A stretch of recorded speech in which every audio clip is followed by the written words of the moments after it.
पहिलाका प्रधानमन्त्रीहरूको पालामा के हुन्थ्यो भने बालुवाटार नै सिंहदरबार हुन्थ्यो।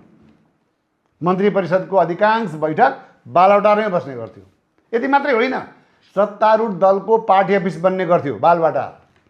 अहिले हेर्नुहोस् त, हरेक कुरा सिंहदरबारमा 8:30 बजे नै पुगिदिन्छन् सिंहदरबार हाम्रा प्रधानमन्त्री, अनि एकैचोटि बेलुका फर्किन्छन्।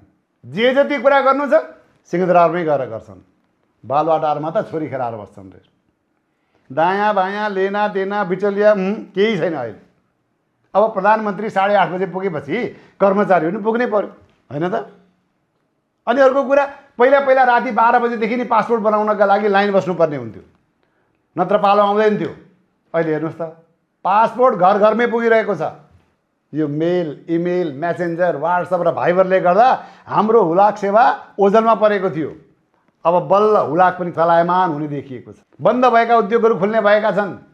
नेपाल आर्मी र नेपाल प्रहरीका पोसाकका कपडाहरू अब यहीँ नेपालमै उत्पादन गर्ने कुरा छ। कति राम्रो। अब लाइसेन्सकै कुरा गरौँ न। फेरि रिन्यू गर्ने बेला भइसक्यो होला, अझै पहिलाकै लाइसेन्स पाएका छैनन् कतिपयले। अहिले हेर्नुहोस् त, आज ट्रायल दिनुहोस्, भोलि लिनुहोस्। आजको भोलि लाइसेन्स आजबाट अलि अगाडि नै घोषणा गरेका थियौँ। अब हिजो आएको डाटाको लाइसेन्स प्रिन्ट भइसकेको छ। अब त्यो एकैछिनमा चाहिँ यातायात व्यवस्था विभागको कार्यालयमा पुग्दैछ। आखिर गरेपछि हुँदो रहेछ त, होइन त?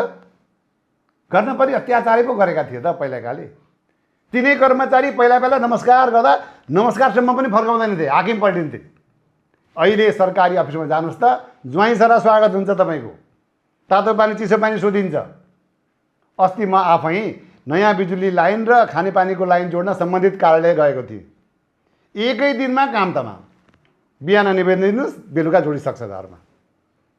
यति मात्रै हो र? संसदमा रहेका सबै 6वटा दलहरूको चुनावी घोषणापत्रबाट राम्रा योजनालाई टिपेर गर्नै पर्ने कामको सूची तयार पारेका छन् बालेनले। सबै सांसदलाई प्रत्यक्ष भेटेरै उनीहरूका ठाउँका समस्या आफैले सुन्ने गरेका छन्, टिपेका छन्। सबै मुख्यमन्त्रीहरूलाई बोलाएर सामूहिक छलफल गरिरहेका छन्। यति मात्र होइन, भएभरका सबै राजदूतलाई पनि सामूहिक रूपमा नै सिंहदरबारमा बोलाएर अन्तर्क्रिया गरेका छन् बाले। अनि बाहिर चाहिँ के कुरा काटिरहेछ भने प्रधानमन्त्री बोलेनन् रे। अरे भाइ, नबोलिकन यसरी भटाभट काम हुन्छ भने किन बोलिरहनु पर्यो, होइन त? पहिला हाम्रा नेताहरू त्यही बढी बोलेर बडबोला भएर सकिएका होइनन्। पहिला मिडियादेखि सरकार डराउँथ्यो, अहिले हेर्नुहोस् त सरकारदेखि मिडिया डराइरहेछ। ऊ त्यहाँ पर गएर बसेर खिच्छौ भने खिच, नत्र सरकारलाई मतलब छैन अरे। धेरै हामी सवालको हामीलाई आउँदैन पनि हेर्नुहोस्, होइन? हाम्रो जम्मा बुझाइ के हो भने हजुरहरूको यहाँ हो